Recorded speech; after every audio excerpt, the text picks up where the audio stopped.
장충고등학교 2학년 5단원 진도 나가는 수업 진행할게요. 자습서 보시면 5단원 우리 시험범위 추가된 부분에 대해서 수업을 진행을 할 거고, 페이지는 296쪽입니다.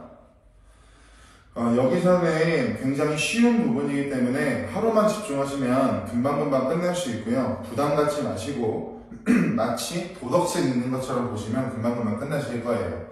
일단 페이지 298쪽 보시면 이 단원에서 가장 중요하게 생각하는 부분들만 먼저 짚어보고 들어갈게요. 298쪽 보시면 여기서는 지금 뭐가 나오고 있냐면 우리가 살아가면서 진행하는 언어, 생활에 대해서 성찰해보는 이야기가 나오는 부분이 298쪽입니다. 교과서 보시면 국어생활에 대한 성찰을 해야 된대요.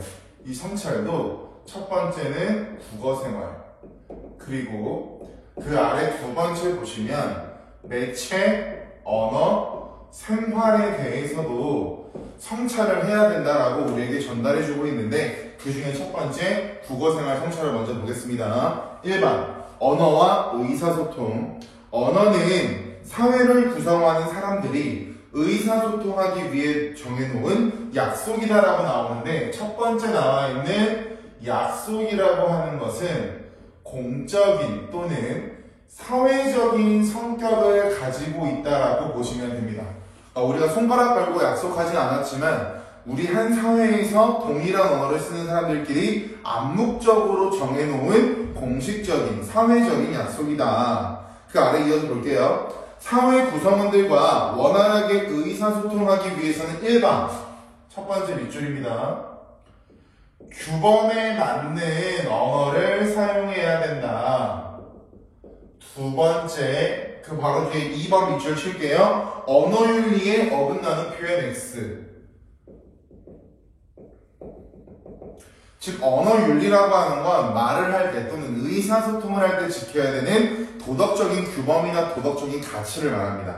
이어서 보겠습니다. 국어생활을 할 때 지켜야 할 점, 우리 시험범위 들어가죠. 국어의 어문 규정을 지켜야 된다. 여기서 말하는 어문 규정이라고 하는 것은 같은 말로 어문 규 범이라고 보시면 되고요. 국어에 있어서 법전과 같은 역할을 하는 거예요. 그래서 어문 규정을 정해놓은 다음에 한 또 동일한 언어를 사용하는 한 사회 구성원들끼리 의사소통 간 불편함이 없도록 또는 혼란이 없도록 또는 원활한 의사소통을 하기 위해서 만들어 놓은 장치다라고 보시면 될 것 같고요. 또 욕설, 비속어 사용하면 안 되겠죠. 또 성별, 국적, 지역, 외모 등에 대한 차별적 표현을 피해야 될 거고요.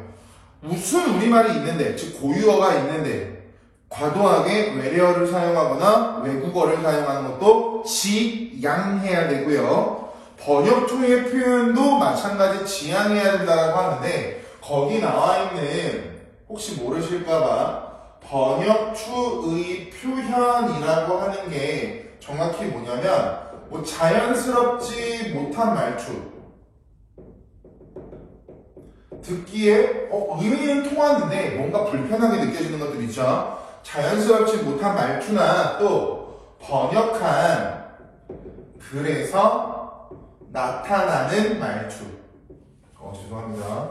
번역한 글에서 나타나는 말투, 이런 것들을 번역투의 표현이라고 해요. 단순하게 두 번째 것만 생각하는 경우가 있어서 첫 번째에 나와 있는 자연스럽지 못한 말투까지 기억을 하고 계셔야 됩니다. 두 번째 2번 갈게요. 국어 생활을 봤으니까 매체 언어 생활을 봐야겠죠? 일단 첫 번째, 매체 언어 생활이 중요해지고 있는 이유는 매체의 환경이 변화가 되고 있기 때문에 매체 언어 생활도 우리가 주의 깊게 봐야 되는데, 예를 들어 볼까요?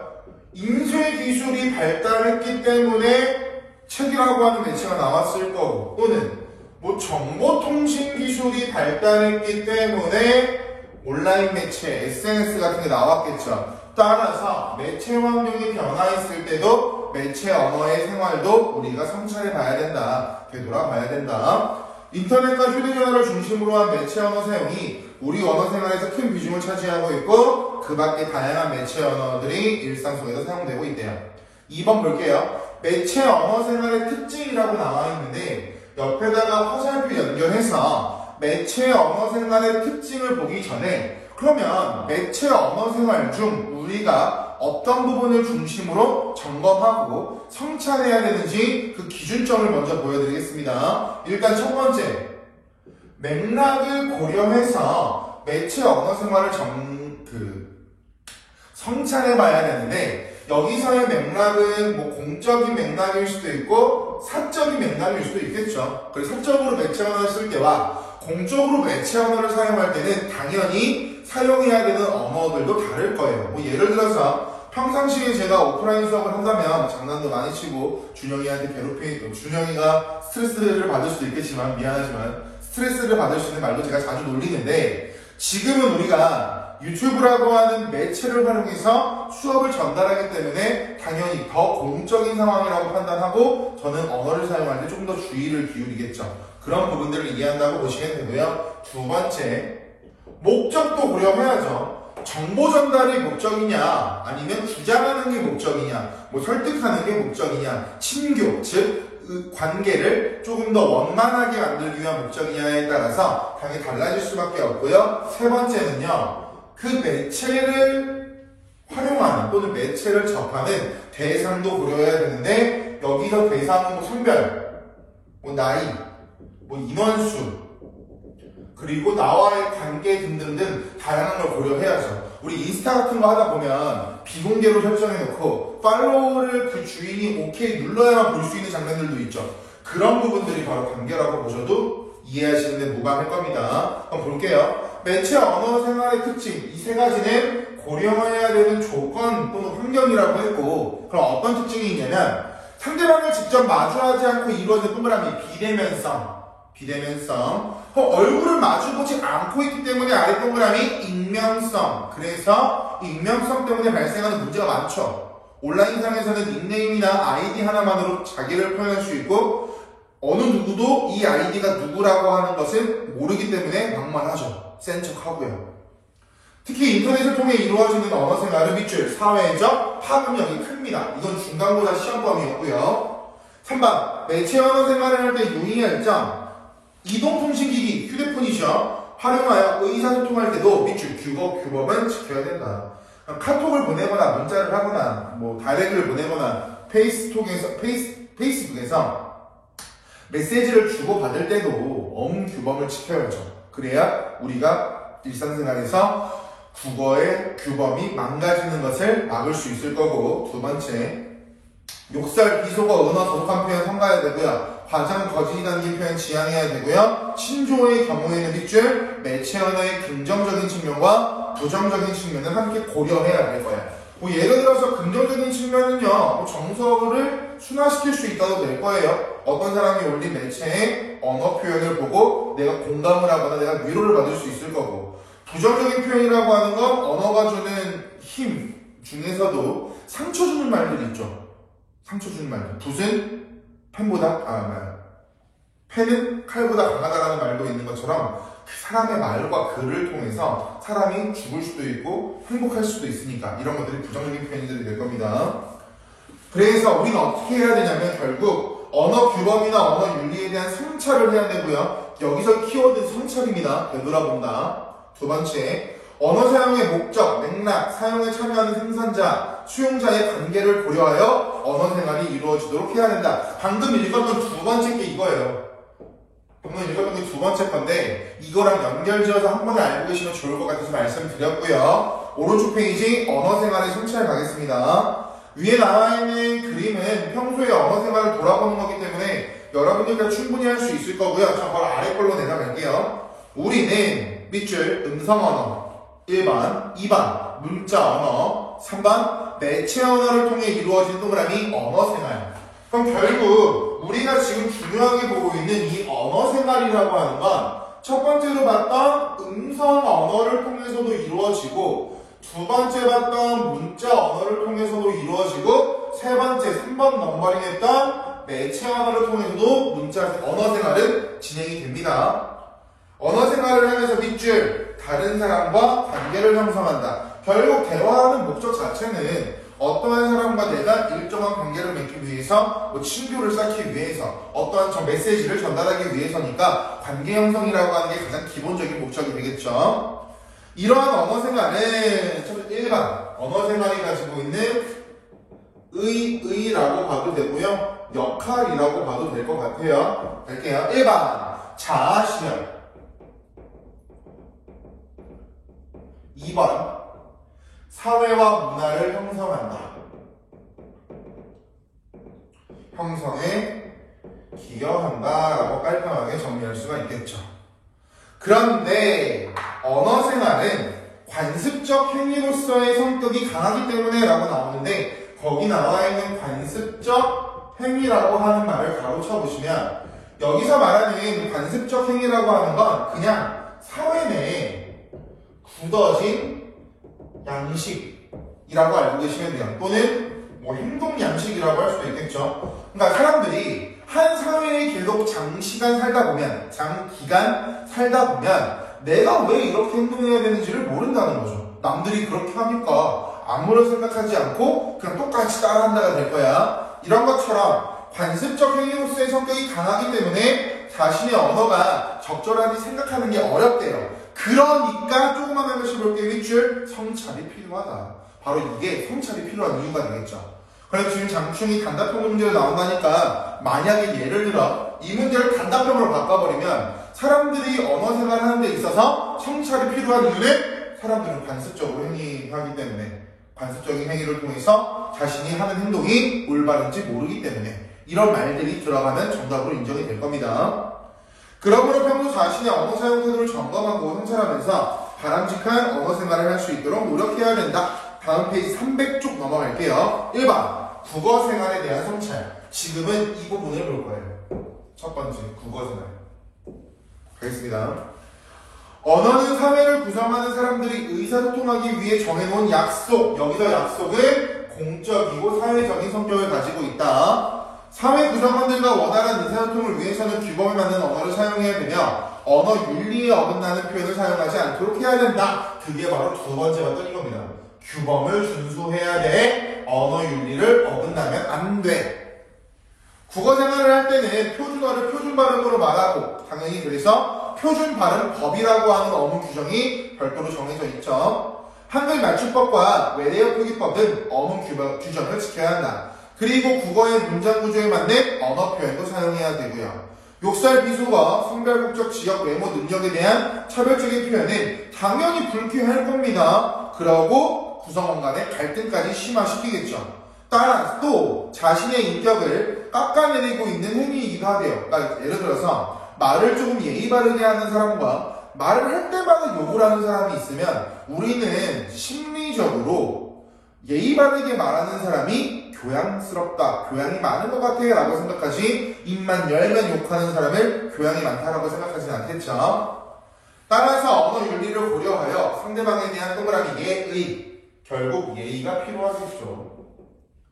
왜냐하면 한 사회에서 우리가 살아가는 데 있어서 우리 혼자 살아가는 것이 아니라 여러 명이 한 군데에 모여 살고 원만한 관계와 원활한 의사소통을 위해서 하는 거니까, 당연히 상대방을 예의 있게 또는 배려하는 태도가 반드시 필요할 겁니다.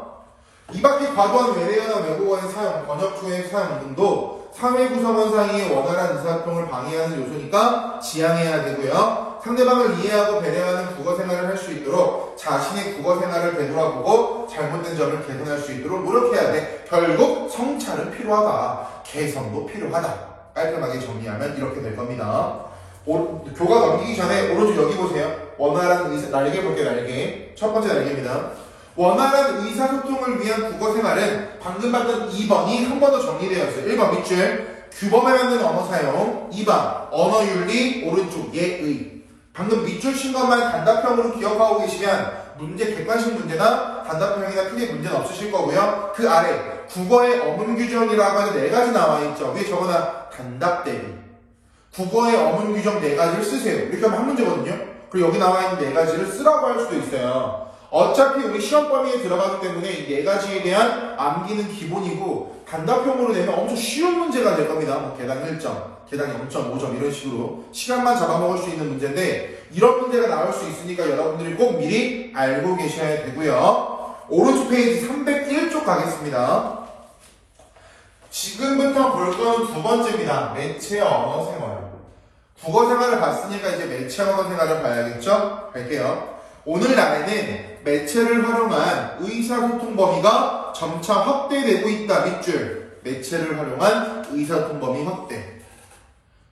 눈으로 볼게요. 이러한 매체 환경의 변화는 당연히 국어 생활에 많은 영향을 미칠 수밖에 없을 거예요. 인터넷과 휴대전화를 중심으로 한 매체 언어의 사용은 우리의 언어 생활에서 큰 비중을 차지하고 있고 그 밖에 다양한 매체 언어들도 일상 속에서 사용되고 있다. 아래 보기 전에 오른쪽 날개 먼저 볼게요. 여기 매체 환경의 변화. 이게 아까 제가 말했던 이거 볼 거예요. 1번. 인쇄기술이나 정보통신기술. 오른쪽 날개 먼저 볼 거니까 여기만 따라오세요. 가겠습니다. 언어 전달체로서 매체는 1번 밑줄 종이 인쇄 기술이 발명된 이후부터 발달. 첫 번째, 매체 발달. 두 번째, 2번, 전기와 전파 기술 발달. 눈으로 볼게요. 전화, 라디오, 텔레비전 등의 매체가 사용되었으며, 이후, 3번, 정보통신 기술의 발달. 밑줄 쳤죠? 눈으로 볼게요. 함께 인터넷, 스마트폰 등 초고속 통신 매체들이 사용되었다. 이와 같이 여기가 중심 문장입니다. 밑줄 전달 매체의 발달에 따라 언어 사용이 다양화되었고 의사 전달 방식도 복잡해졌다. 밑줄 치시고요. 그렇기 때문에 결국 매체, 언어, 생활에 대한 끊임없는 성찰과 개선이 필요하다라고 하는 것을 주장하겠죠. 여기서 말하고 싶은 게 이 부분이니까요. 다시 본문 와서 기억 부분 나와 있는 부분 보겠습니다. 매체를 통해 이루어지는 언어 생활은 상대방을 직접 마주하고 바로 쳐볼까요? 상대방을 직접 마주하고 라고 하는 것은 대면성이라고 보시면 되고요. 우리가 지금 보고 있는 매체 언어 생활은 대면성이 아니라 비대면성이라고 했죠. 얼굴을 보지 않는다. 지금 우리가 하고 있는 수업이 비대면이잖아요. 그 용어를 생각하시면 쉽습니다. 상대방을 직접 마주하고 이루어지는 언어 생활보다 언어 규범이나 언어 윤리를 지키지 않는 경우가 많다. 당연하죠. 대면에서 대화를 하면 웬만하면 맞춤법을 지키려고 생각을 하겠지만 카톡이나 다렉이나 SNS나 기타 등등등 다양한 매체를 활용해서 우리가 표현을 할 때는 국어의 파괴가 엄청 심해요. 예를 들어서 약자를 쓴다던가 뭐 별다줄, 별걸 다 줄이 있다던가 이런 기타 등등등. 매체 언어 생활이 이루어지는 공간의 특성, 즉 누구나 자신의 신분을 직접 노출하지 않고 생각이나 감정을 자유롭게 표현할 수 있는 특성이 언어 규범이나 언어 윤리에 대한 의식을 약화시키기 때문이다. 따라서 인터넷이나 이동통신기기를 활용하여 의사소통할 때도 국어의 규범을 잘 지키도록 노력해야 되고 욕설, 비속어, 은어, 무례하거나 저속한 표현, 과장이나 거짓이 담긴 표현의 사용도 지양해야 될 겁니다. 한편 인터넷 공간이나 놀이소통망이라고 말하는 SNS에서 새롭게 만들어지는 언어 표현은 우리말을 더욱 풍부하게 해주는 역할 밑줄. 우리말을 더욱 풍부하게 해주는 역할을 한다. 얘가 바로 매체 언어가 가지고 있는 장점이 될 거야. 우리가 자음 21개, 모음 19개, 아니야 거꾸로죠. 자음 19개, 모음 21개라고 하는 40개의 음운으로 굉장히 무한한 단어와 문장을 만들고 있습니다. 그게 국어의 창조성이라는 측면인데요. 결국 매체가 발달하면서 그러한 한정적인 숫자의 음운으로 다양한 표현과 참신한 표현을 만들 수 있다고 하는 건 매체 언어가 가지고 있는 장점 중에 하나가 되겠죠. 따라서 매체 언어의 긍정적인 측면과 부정적인 측면을 함께 고려하면서 바람직한 언어 생활을 해야 된다. 여기서 부정적인 측면 밑줄 쳐볼까요? 부정적인 측면은 조금 안 남았으니까 뭐 대표적으로 뭐가 있을 거냐면 첫 번째 아래 적어놓을게요. 의사소통에 장애를 불러 일으킬 수 있겠죠. 또는 방해. 예를 들어서 뭐 A라고 하는 사람이 뭐 이런 글자를 썼다고 가정해보세요. 여러분들 할아버지나 아버지 또는 어머니랑 대화할 때 카톡으로 이렇게 보냈을 때 아시는 분도 계시고 모르시는 분도 계실 겁니다. 그러면 아는 사람은 당연히 문제가 없어요. 하지만 우리는 특정 세대와만 대화하는 것이 아니라 굉장히 다양한 세대와 대화하기 때문에 이 말을 모르는 세대에서는 분명 의사소통에 방해가 되는 요소가 발생할 수밖에 없을 거라는 거죠. 그래서 이게 부정적인 측면이 될 거고 2번 이렇게 되면 대화가 단절될 수도 있고요. 3번 심리적 거리감도 증가할 수 있겠죠. 알아듣지 못하는 말을 하니까 제가 뭐라고 하는 거야 라고 부정적으로 바뀔 수도 있다. 본문 볼게요. 인터넷을 통해 이루어지는 언어생활은 여기 밑줄 사회적 파급력이 크다. 왜? 엄청 빠르게 정보가 전파되니까요. 언어 사용의 목적과 맥락, 목적 동그라미, 맥락 동그라미, 목적이라고 하는 건 여기 나와 있고요. 맥락은 여기 나와 있죠. 여기서의 목적은 아까 말씀드렸습니다. 정보 전달, 설득, 친교 이런 것들이요. 언어 사용에 참여하는 생산자와 수용자의 관계에 아까 말씀드렸던 대상이라고 제가 한 번에 묶었죠. 여기서는요 단순히 관계가 들어가는 게 아니라 나이 성별도 중요합니다. 그러니까 제가 장충고 수업과 예를 들어서 다른 영어 수업을 할 때 사용하는 언어도 차이를 두는 것처럼 당연히 매체 언어에서는 대상에 따라, 즉 성별에 따라서, 나이에 따라서, 관계에 따라서, 인원수에 따라서 다양해질 수가 있다. 매체 언어 표현을 사용하는 사람의 가치관을 반영한다. 여기 밑줄 매체 언어 표현에 사용하는 사람의 가치관을 반영한다. 근데 이것은 매체 언어뿐만 아니라 일상적인 국어 생활에도 마찬가지입니다. 사람의 가치관을 반영해서 표현되는 게 언어이기 때문에 매체 언어에도 사람의 가치관이 반영되어 있고 국어 생활에서 사용하는 언어에도 사람들의 가치관이 반영되어 있다. 넘어가서 학습활동 볼게요. 여기 학습활동은 특히 1번 있죠. 1번을 굉장히 중요하게 보셔야 됩니다. 페이지 302쪽이요. 1번 다음 활동을 통해 자신의 국어 생활을 성찰해보자. 1번 다음 표현이 적절하지 않은 까닭을 말해보고 바른 국어 표현으로 고쳐보자. 바른 국어 표현 밑줄 쳐보시면 여기 나와 있는 이 바른 국어 표현이라고 하는 게 아니라 결국 단답형 문항이 될 수도 있어요. 서술하는 문제가 아니고 이렇게 정답을 올바르게 고치라고 하는 것도 단답이 될 수 있기 때문에 여기 잘 보셔야 되고 갈게요. 열람실 내에서는 잡담을 하거나 음식물 섭취를 금지한다. 예시답 여기 네모 불필요한 문장 성분.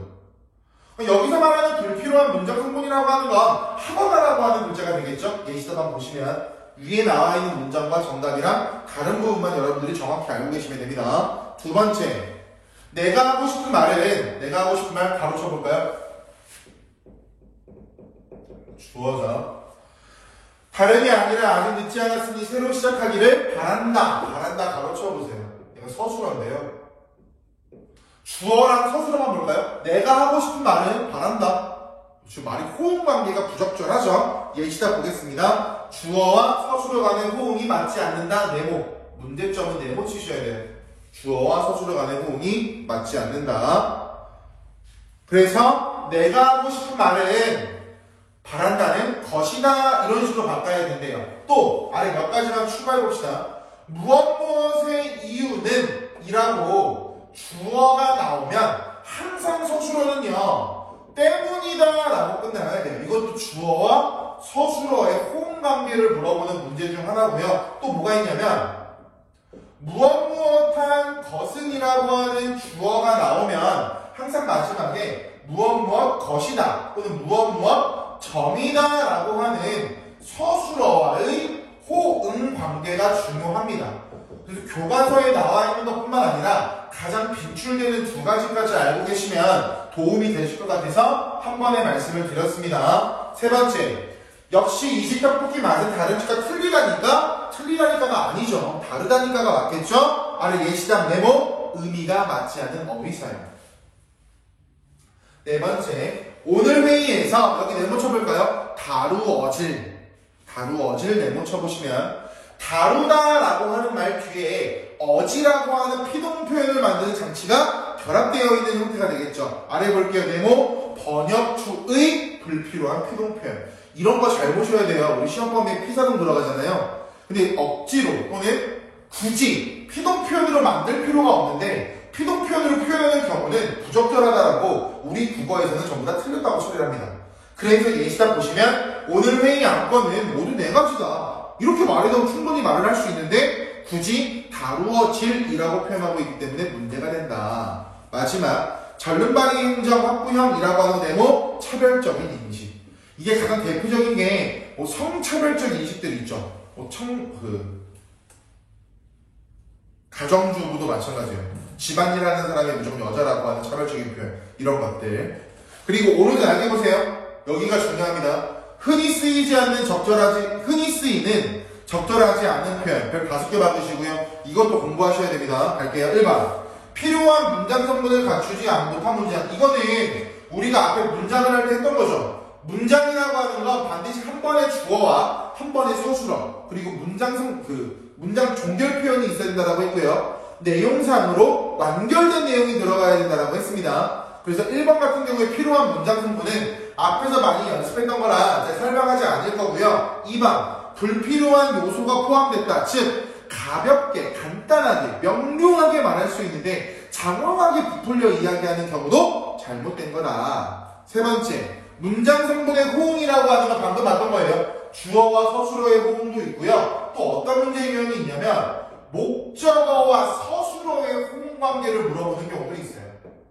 굉장히 문장 성분의 경우에는 호응 관계를 많이 물어보니까 알고 계시면 되고요. 4번 중의적 의미 네모 쳐보시면 여기서 말하는 중의적 의미라고 하는 건 결국 의미가 중복된다라고 하는 게 될 텐데 거기 예문 볼게요. 나는 내 동생보다 영희를 더 좋아한다라고 나와 있습니다. 그럼 결국 나라고 하는 사람이 동생이 아니라 영희를 더 좋아한다라고 해석이 될 수 있고요. 두 번째, 나와 동생이 이렇게 있는데 영희라고 하는 여성을 좋아하는 정도가 내가 동생보다 크다라고 해석할 수가 있겠죠. 결국 비교의 대상이 불분명하기에 발생하는 중의적 의미가 나타나는 문장이라고 보시면 될 것 같습니다. 그럼 예를 들어서 이러한 중의적인 문장을 해설할 때는 어떻게 해소해야 되냐면 가장 대표적인 거, 쉼표를 사용한다, 휴지 같은 말, 쉬는 공간 또는 띄어읽기,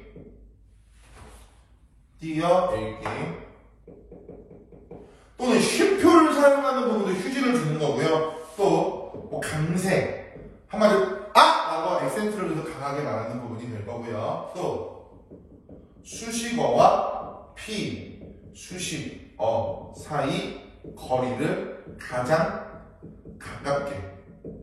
이게 무슨 말이냐면 멋진 책이라고 하면 수식어가 피수식어 바로 앞에 있죠. 이런 식으로 중의적인 의미가 드러나는 문장의 경우에는 수식어를 내가 표현하고자 하는 피수식어 바로 앞에다가 이동시켜 표현하면 중의성이 해소가 된다고요. 또 뭐가 있냐면 보조사를 삽입한다. 이런 것들이 중의성을 해결하는 일반적인 방식 중에 하나인데 중의적인 문장이 나오면 여러분들이 아다르고 어다르게 해석했을 경우에 가장 어렵기 때문에 몇 가지 방법들만 말씀드린 거고 학교에서 이 부분을 딥하게 수업하시면 저한테 말씀해 주실 경우 추가로 설명을 도와드리겠습니다. 5번 번역 후의 문장은 저희 연습했던 거니까 앞에서 봤던 거니까 말씀드리지 않을게요. 다시 본문 들어가서 2번 볼게요. 1을 참고하여 자신이 평소에 쓰는 표현 중 적절하지 않은 표현이 있는 생각해보고 다른 국어 표현으로 고쳐보자. 바로 이거 적어놔. 이게 바로 단답 대비. 틀린 표현과 올바른 표현을 정확히 알고 계셔야 여러분들이 소화가 될 거고요. 오른쪽 303쪽 보시면 303쪽은 제가 읽어드릴 게 없어요. 여기 나와 있는 그림을 바탕으로 지나친 줄임말과 비속어, 맞춤법에 맞지 않는 표현, 예전에 맞지 않은 표현 구분해서 여러분들이 찾는 연습을 하셔야 됩니다. 중요한 페이지예요. 연습만 되면 여기 쉬운 페이지가 될 거고요. 아래 뭐 알맞은 표현으로 바꿔보자는 여러분들이 하시면 될 것 같습니다. 그 다음 304쪽에서는요. 304쪽에서는 제가 여기만 볼게요. 날개, 매체 언어의 성찰 할게요. 밑줄, 다양한 매체의 활용이 일반화. 대에 따라 여기 네모, 매체 언어. 매체 언어는 밑줄, 자기 표현과 의사소통의 중요한 수단. 지금 눈으로 보겠습니다. 인터넷에서 이루어지는 의사소통은 익명으로 이루어지기 때문에 비윤리적 언어행위가 자주 발생한다. 어떤 문제가 발생하냐면 1번, 불특정 다수에게 다른 사람의 사회적 평가를 떨어뜨리거나 허위 사실을 게재. 2번, 상대방의 인격을 모독하고 존엄성 훼손. 3번, 무례한 말, 욕설, 저주. 오른쪽 4번, 음란한 말이나 글, 영상 등을 전달하는 것. 5번, 상대방이 원치 않는 접근을 계속해서 공포와 불안을 느끼게 하는 것. 6번, 악의적인 목적으로 사람을 따돌리는 행위. 이 모든 것들이 문제가 된다. 부정적이다.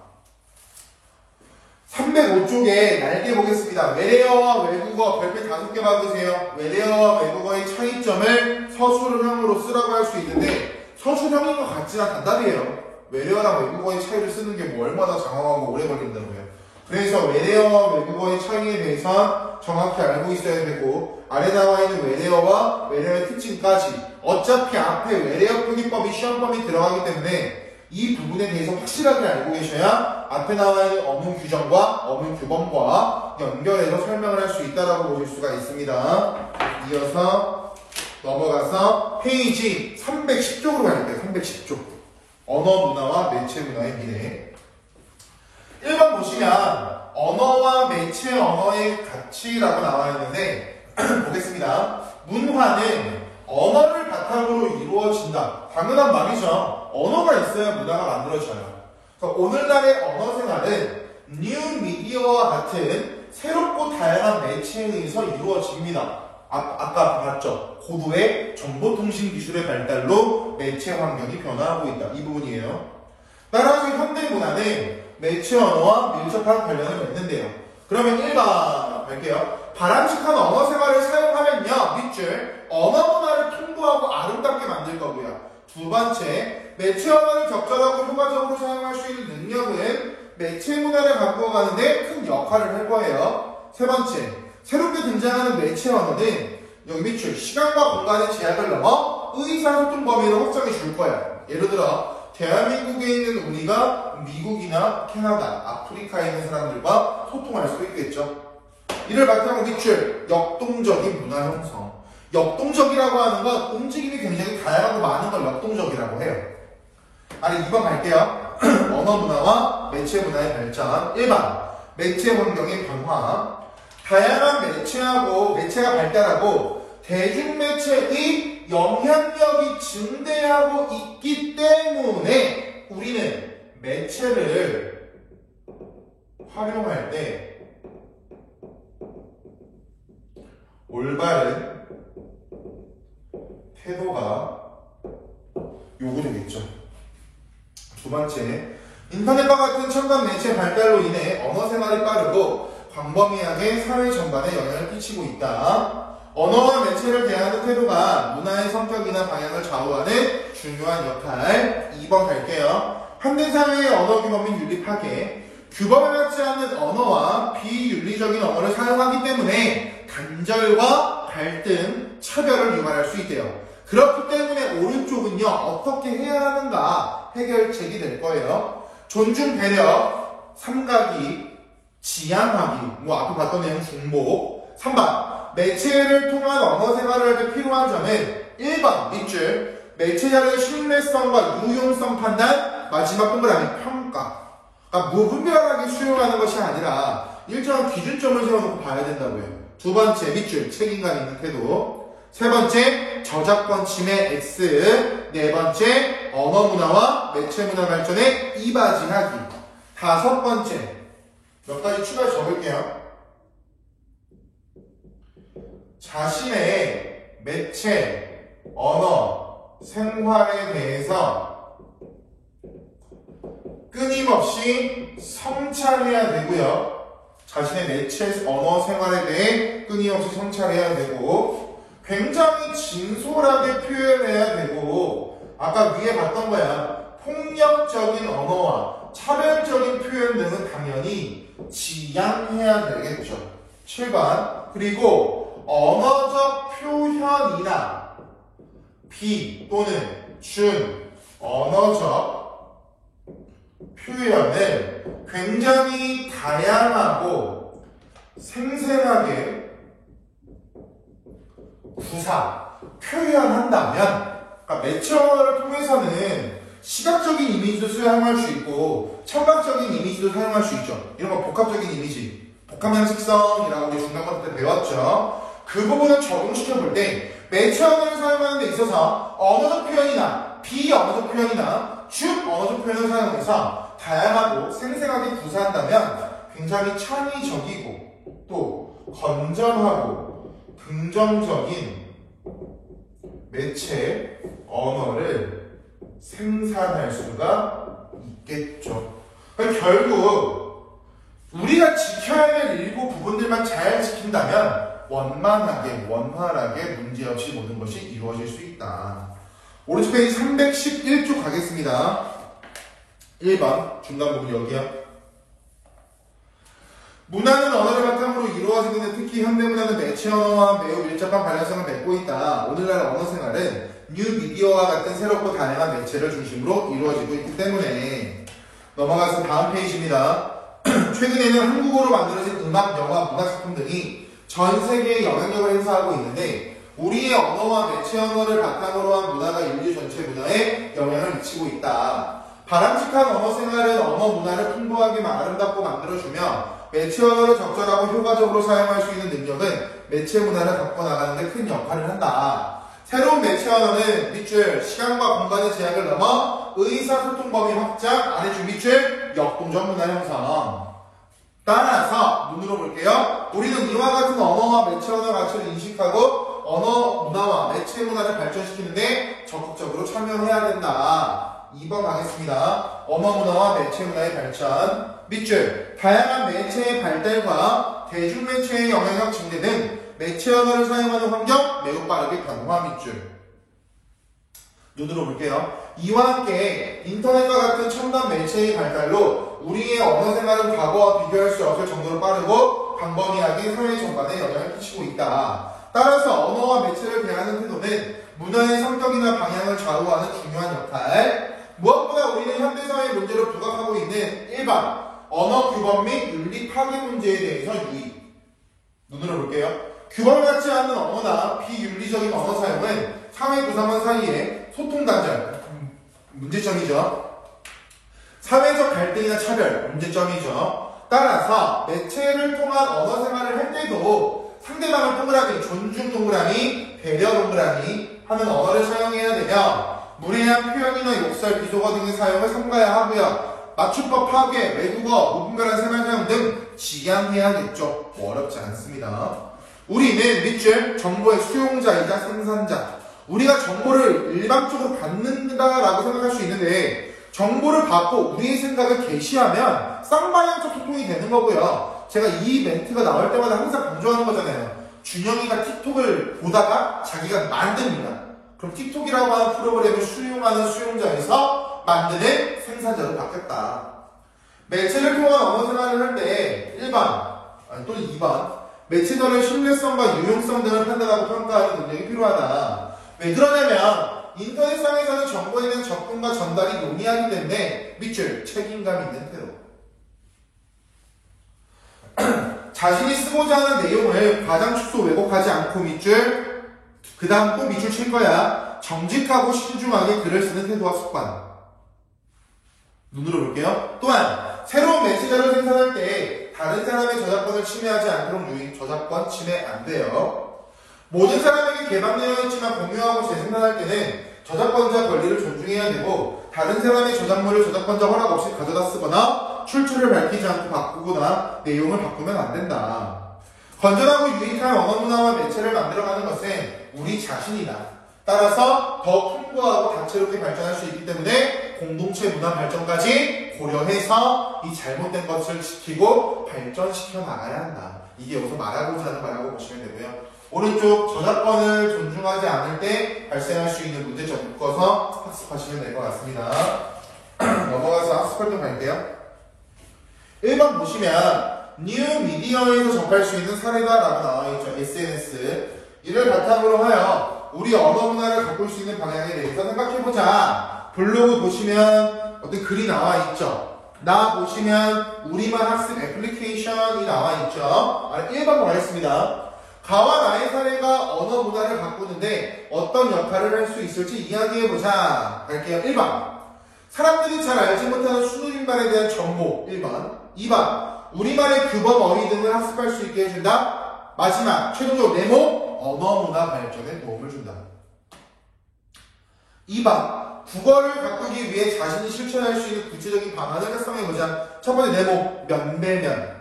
면대면이라고 하는 거 옆에다 적어놔. 국어생활. 우리 방금 전에 배웠던 국어생활과 매체 언어생활 기억나시죠? 거기서 면대면이라고 하는 건 국어생활이 될 거고 아래 네모 매체 언어생활 옆에 적으셔야죠. 비대면이요. 매체 언어생활의 두 가지 성질은 비대면성과 익명성이라고 했죠. 그 비대면성이 여기 적히면 돼요. 옆에 거 읽어보시면 되고 오른쪽 315쪽은 기사문이 나와 있는데 여러분들께서 보세요. 제가 그때 읽을 건 없고 316쪽과 317쪽은 수행평가처럼 진행되는 부분이기 때문에 여기도 여러분들께서 보시면 될 것 같습니다. 됐죠? 그럼 여기까지가 장충고등학교 추가 시험 범위였고요. 오늘 학습 분량 말씀드릴게요. 일단 첫 번째 1번. 영상 시청은 제가 강요를 할 거니까 보실 겁니다. 학원 가시는 분들 제외하고요. 그러고 나서 2번. 저한테 개인톡으로 필기를 사진 찍어서 인증하세요. 됐나요? 세 번째, 제가 5단원 주석 정답지랑 빈칸을 드리면 암기를 하세요. 얘는 PDF 파일로 드릴 거고 만약 출력이 어려운 경우에는 저한테 미리 연락을 주시면 내일 준비를 해놓을 테니까 와서 가져가세요. 이게 되셨죠? 그래서 이거를 오늘 하는 게 여러분들 학습 과제고요. 영상 듣고 나서 필기 인증하고 암기한 다음에 당연히 자습서 문제는 무조건 다 푸세요. 자습서 문제는 오늘 끝내시는 겁니다. 그래서 이 네 가지가 오늘 할 거. 보시면 아시겠지만 굉장히 쉽습니다. 그래서 암기까지 오늘 끝내는 거니까 이 네 가지 무조건 오늘 끝내셔야 금요일날 시험 보실 때 전반적인 부분과 관련해서 시험을 보실 수 있고요. 고생하셨고 집에서 나태해지지 마시고 제가 월요일날 경고했습니다. 지금 나태해지는 순간 우리는 망가질 수 있으니까 타이트하고 완벽하게 진행하신 다음에 검사를 하세요. 검사 받으세요. 아시겠죠? 오늘 고생하셨고 코로나 때문에 보고 싶은데 못 보고 있어서 보고 싶다 장충아. 파이팅 하세요.